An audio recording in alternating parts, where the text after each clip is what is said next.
So the humor is very juvenile, but for the most part inoffensive.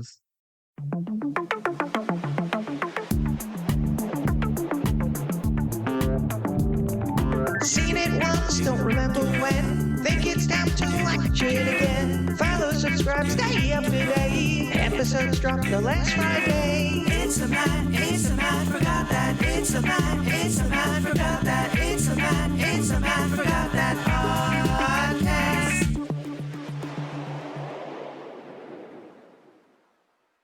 Hello everybody, welcome to the Matt Forgot That podcast, the place to recollect and reminisce.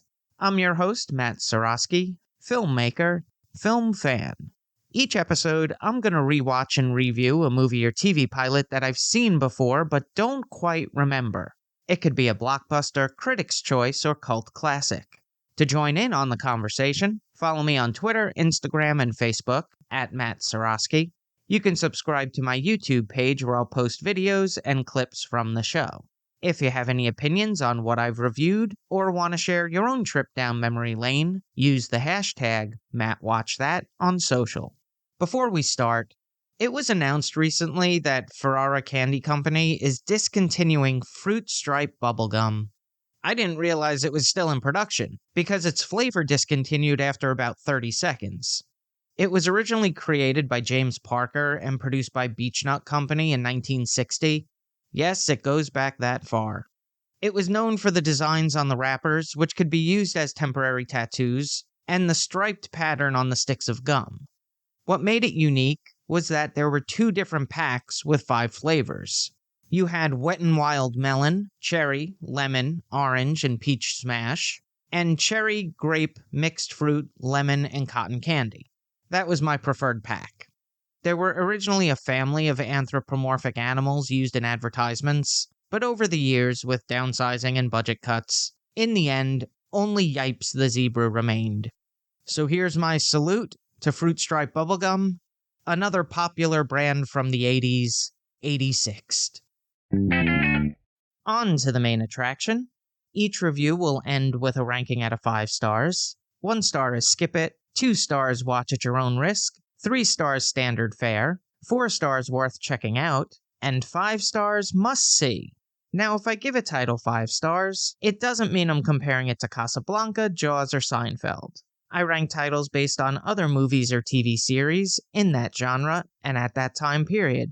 In this episode of the podcast, I'm rewatching and reviewing Tango Cash from 1989. It was directed by Andrei Konchalovsky, who helmed action-adventure Runaway Train, drama Shy People, and crime comedy Homer and Eddie. He won a Primetime Emmy in 1997 for outstanding directing for a miniseries or a special for The Odyssey. On set, there was a dispute between him and producer John Peters about the tone of the climax of the film. He was eventually fired. Albert Magnoli was brought on near the end of principal photography for uncredited shots. The screenplay was written by Randy Feldman, who scribed action comedy Metro, or Metro! Romantic comedy Nowhere to Run, and episodes of fantasy drama Early Edition. It stars Sylvester Stallone as Lieutenant Raymond Tango, best known from the Rocky and Rambo franchises. The biggest action star of the 1980s, no doubt. He was coming off some of his best roles in Rambo First Blood Part 2, Rocky IV, Cobra, and Over the Top. His career would falter in the early 90s with Rocky V, Oscar, and Stopper My Mom Will Shoot, but came back into form with Cliffhanger and Demolition Man. Lieutenant Gabriel Cash is portrayed by Kurt Russell. The child actor was cast in the television movie Elvis, which was directed by John Carpenter. They continued their collaboration with Escape from New York, The Thing, Big Trouble in Little China, and Escape from L.A. He would team up with his partner Goldie Hawn in Overboard in 1987. If these bios seem a little random, it's because I've done career retrospectives for both actors before, and thought I would throw out a couple of facts. The movie also features Terry Hatcher, Jack Palance, James Hong, Robert Zadar, and Clint Howard. This is what I remember. When I first saw the movie on HBO, I instantly liked it. Hit my wheelhouse, bullseye. But admittedly, it has been many years since I've seen it. Not a lot of 80s movies hold up, They are a little of their time. But there are two scenes that I remember distinctly. There was an electrocution scene, which was actually pretty scary, at least for a 10-year-old watching it. And there was also a massage scene that was played for laughs, but it was still kind of sexy, especially for a 10-year-old watching it. Now I'm heading off to watch the movie.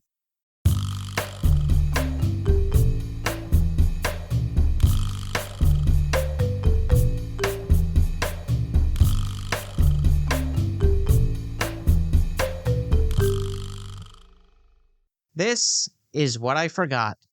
Lieutenant Raymond Tango is a dapper, straight-laced cop, Armani with a badge, and the best officer in the West Side Division. He wears a three-piece suit on duty and is known for weapons and drug busts. Lieutenant Gabriel Cash plays by his own set of rules. He wears cowboy boots and ragged clothes, and doesn't take too kindly to authority. He's a glory hound and the most successful cop in the Central City Division. Both work for the Los Angeles Police Department and are in healthy competition with each other. Though they've never crossed paths, their names have appeared in headlines across newspapers and are known as a pair in crime circles for their aptitude at apprehending lawbreakers. One in particular, Yves Perret, is a crime lord who has a personal vendetta with Tango and Cash. They've cost him over $100 million in profits, and he's looking to get even. Tango and Cash are separately made aware of a bust going down at 4942 Front Street at 9 p.m. They both arrive at the scene and come across a dead body. The room is swarmed by FBI agents, and they're arrested and put on trial for slaying of a federal undercover agent during a drug sting operation. Despite their personality clashes, they have to work together to escape from prison and figure out who's responsible for framing them. Here's a quote without context. I think that with your IQ, you're unarmed and still very dangerous. Tango and Cash is a thrill-a-minute movie.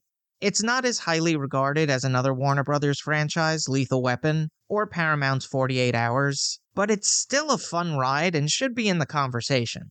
Sylvester Stallone and Kurt Russell have really good on-screen chemistry. They volley insults at each other back and forth like a tennis ball at Wimbledon. Now, there were a lot of production problems, but it would have been nice to see a sequel, if not just to have the duo back on the big screen. Then the WB can work on a sequel to The Nice Guys. So, the humor is very juvenile, but for the most part inoffensive. The score is very prototypical of the 80s, lots of programming loops and synthesizers. It fits for the time period, but does date it just a bit. Overall, this is not a complicated story, a formulaic buddy cop film. Don't think too hard about some of the plot holes. It's much better to just enjoy it as a slightly elevated B-action movie. Now for a little trivial trivia. Patrick Swayze was originally cast as Lieutenant Gabriel Cash, but dropped out when he was offered the starring role in Roadhouse. Tango and Cash was produced by John Peters and Peter Guber, the duo behind Batman, Rain Man, Gorillas in the Mist, Flashdance, and Clue. Peters started out as a hairdresser for Barbra Streisand, became a producer on A Star is Born, and the rest is history. Guber is the co-owner of the Golden State Warriors and the Los Angeles Dodgers. He once came to my offices and was wearing the huge championship ring, but a very nice guy. The cinematography was captured by Donald E. Thorin, whose filmography includes An Officer and a Gentleman, Purple Rain, Midnight Run, and Scent of a Woman. Thorin worked with Stallone on his previous film, Lock Up, and was brought in to replace original director of photography Barry Sonnenfeld, who was fired. It was co-edited by Hubert de la Bollerie, who worked on The Witches of Eastwick, Blank Check, and Highlander 2, The Quickening, and Robert A. Ferretti, who edited Die Hard 2, Die Harder, Under Siege, and Highlander Endgame. The score was composed by Harold Faltermeyer, who worked on the music for Beverly Hills Cop, Fletch, Top Gun, and The Running Man. He was Academy Award nominated for Best Music Original Song in 1988 for the Beverly Hills Cop 2 hit, Shakedown. The soundtrack featured songs by Bad English, Yazoo, Alice Cooper, and Babyface. The runtime is 1 hour 44 minutes. It had a budget of $54 million and grossed $120 million at the box office. On the Ski Index, I give it 4 out of 5 stars. If you've seen Tango and Cash and have opinions on the movie, let me know what you think using the hashtag MattForgotThat.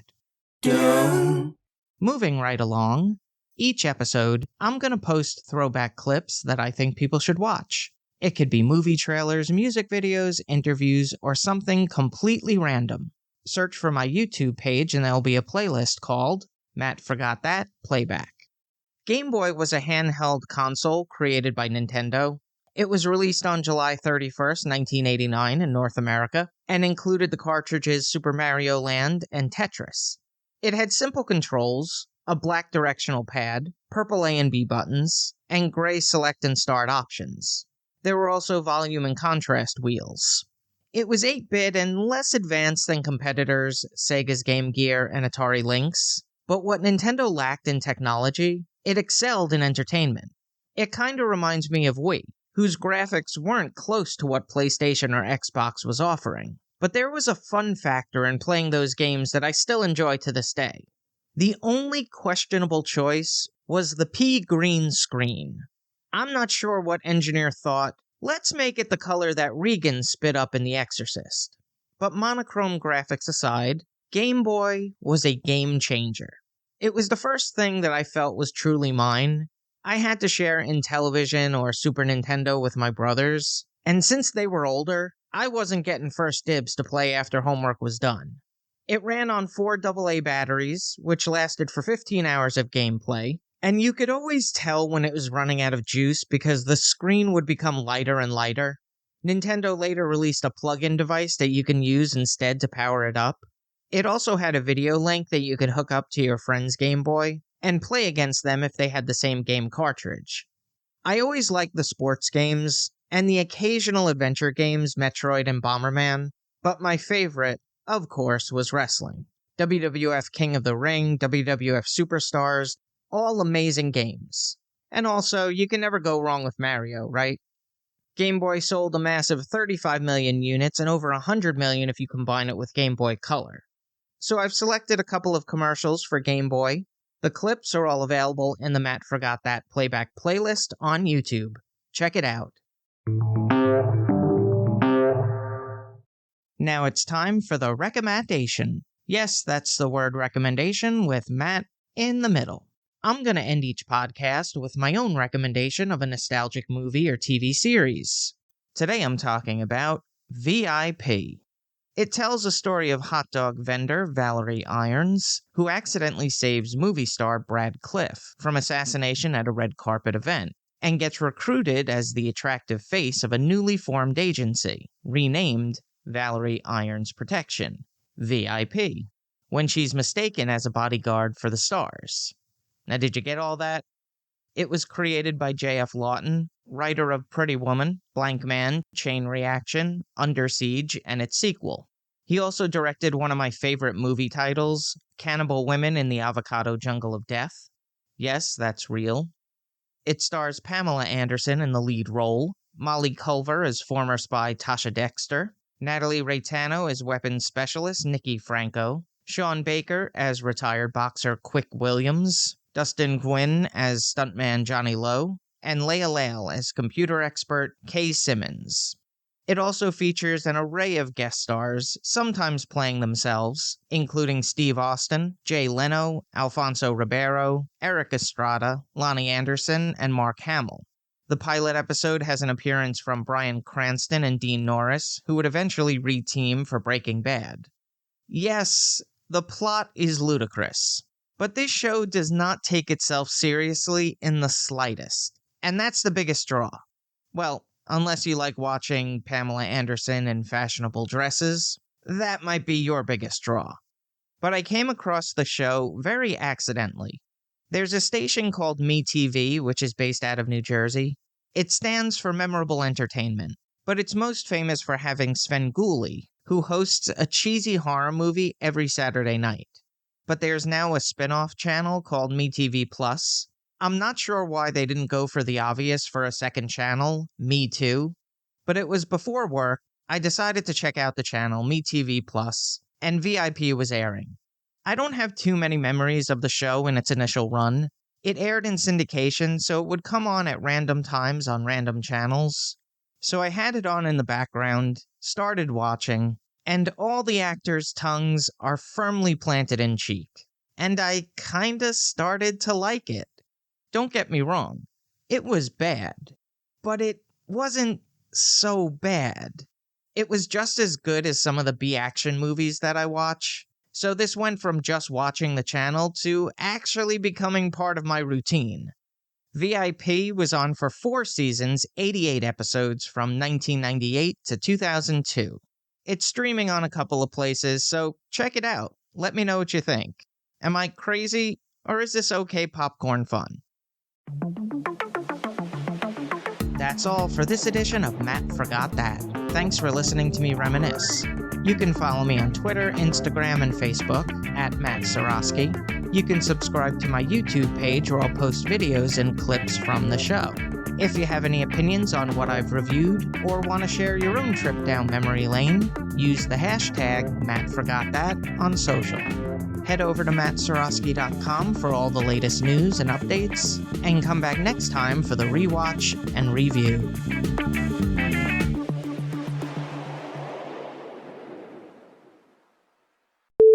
There were originally a family of anthropomorphic animals used for I got anthropomorphic, but I screwed up advertisement.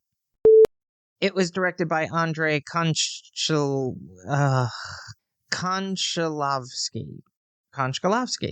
Oh, that's easy enough.